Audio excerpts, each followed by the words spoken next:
আমি একজন যুবক, আমার বয়স 18 বছর। আমি 5 ওয়াক্ত জামাতে সালাত আদায়ের চেষ্টা করি, কোরআন তেলাওয়াত করি, কিন্তু আমি পর্নোগ্রাফি ও হস্তমৈথুনে আসক্ত হয়ে গেছি। আল্লাহর কসম, আমি এই পাপ ত্যাগ করতে চাচ্ছি কিন্তু পারি না। পাপ করার পর আল্লাহর কাছে অনেক কান্নাকাটি করি, ক্ষমা চাই, কিন্তু কিছুদিন পর আবারও পাপটি করে ফেলি। আল্লাহ, তুমি আমাকে মাফ করে দিও।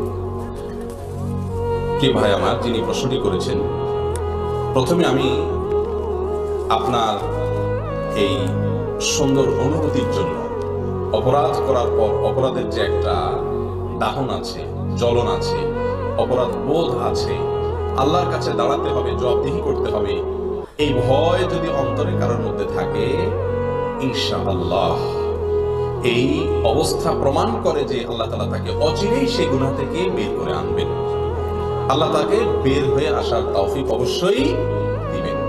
কোনো পাপ করতে করতে যদি কেউ বেপরোয়া হয়ে যায়, ভাইরা আমার, বেপরোয়া, একেবারে কোনো পাত্তা নাই, চোখের পানি নাই, আল্লাহর ভয় নাই, এটা লক্ষণ খারাপ।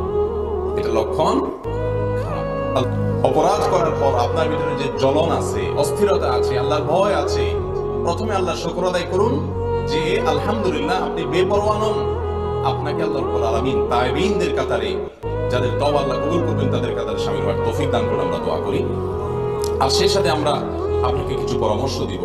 প্রথম কথা হলো যে, দেখুন ভাই, পর্নোগ্রাফি এবং হস্তমৈথুন এগুলো আজ মহামারীর আকার ধারণ করেছে। অনেক 5 ওয়াক্ত নামাজি, অনেক ভালো মানুষ, ভালো যুবক গোপনে গোপনে এই গুনাহগুলো করে যাচ্ছেন। তিনি বের হয়ে আসতে চাচ্ছেন কিন্তু পারছেন না।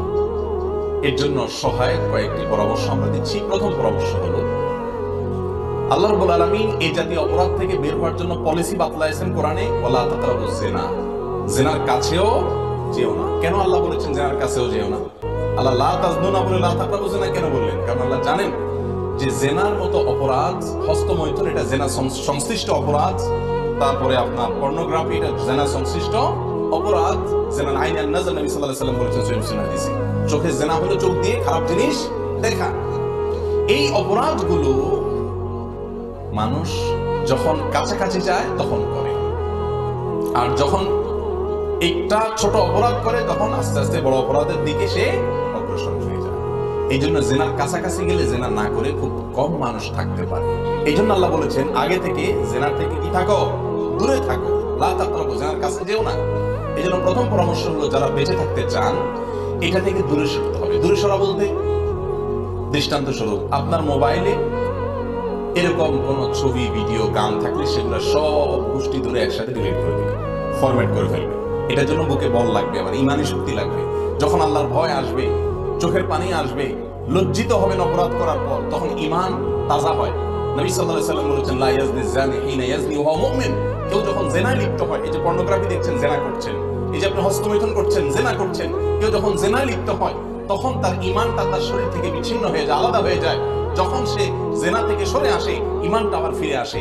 এই জন্য দেখবেন, এই অপকর্ম থেকে যখন সরে যান, সঙ্গে সঙ্গে আপনার ভিতরে একটা ঈমানদার হয়ে থাকলে অপরাধ বোধ জেগে ওঠে, আফসোস লাগে, লজ্জিত হন। হয় কি হয় না? এই হওয়াটা প্রমাণ করে যে আপনার মধ্যে ঈমান ফিরে আসছে। আর যখনই অনুশোচনা হবে, দেরি না করে সঙ্গে সঙ্গে এই মোবাইল থেকে সব ফরম্যাট করে দিবেন। কথা কি বুঝাতে পারছি? ফেসবুকে যদি কোনো পেজ বা এই জাতীয় কোনো কিছু থেকে আসে, সেগুলো সব ব্লক করে ফেলবেন। কোন বন্ধু যদি আপনাকে এই সমস্ত দিকে পথ দেখায়, সে বন্ধুর সাথে সম্পর্ক ছিন্ন করবেন, তার নাম্বার ডিলিট করে ফেলবেন, এবং এভাবে জেনা থেকে আস্তে আস্তে দূরে সরবেন। কোন মেয়ের সঙ্গে আপনার পরিচয় হয়েছে, সেখান থেকে আপনার মনে বাজে চিন্তা আসে, একেবারে আপনার মেমোরি থেকে তাকে ডিলিট করে দেওয়ার আয়োজন করেন। তাহলে ইনশাআল্লাহ আপনি গুনাহ থেকে বাঁচতে পারবেন। দ্বিতীয় কাজ হলো, একাকী থাকবেন না। এই পর্নোগ্রাফির সমস্যা আর হস্তমৈথুনের সমস্যা, উভয় সমস্যা হয় কখন? যখন মানুষ লোকজনের সামনে থাকলে এগুলো হয়। এই জন্য আপনি ম্যাচে থাকেন বা আপনার বাড়িতে থাকেন, যেখানে থাকেন, একাকী থাকবেন না। বিশেষ করে যুবকদেরকে বলছি, একাকী থাকবেন না, লোক মানুষের মধ্যে থাকবেন। যখন রুম থেকে সবাই চলে যাচ্ছে, আপনি একা হয়ে যাচ্ছেন, আপনি মনে করবেন যে এখানে কোনো বিষাক্ত সাপ থাকলে যেরকম আপনি দৌড়াতেন, সেরকম করে আপনি অস্থির হয়ে বের হয়ে পড়বেন। একাকী থাকবেন না। আপনি একা থাকলেই শয়তান আপনার মাথায় সে বাজে চিন্তা আনবে, লোকজনের মধ্যে ইনশাআল্লাহ সেটা সুযোগ সে পাবে না। নাম্বার 3, তাকওয়া দিয়ে নিজের অন্তরকে সাজানোর চেষ্টা করবেন, আল্লাহর ভয় অন্তরে জাগ্রত করবেন। কোরআন এবং হাদিসকে চর্চা করবেন, সেগুলোকে নিজের ভিতরে ধারণ করার চেষ্টা করবেন। বিশেষ করে গুনাহের যে শাস্তির কথা আছে সেগুলো বিশেষ করে পড়বেন, শুনবেন। আর নাম্বার 4, আল্লাহর নেককার বান্দাদের সাথে থাকবেন, ভালো বন্ধুদের সাথে থাকবেন যারা হারাম থেকে হাজার মাইল দূরে থাকে। ইয়া আইয়ুহাল্লাযীনা আমানু তাকুল্লাহ ওয়া কুনু মাস-সাদিকিন, নেককারদের সাথে থাকবেন।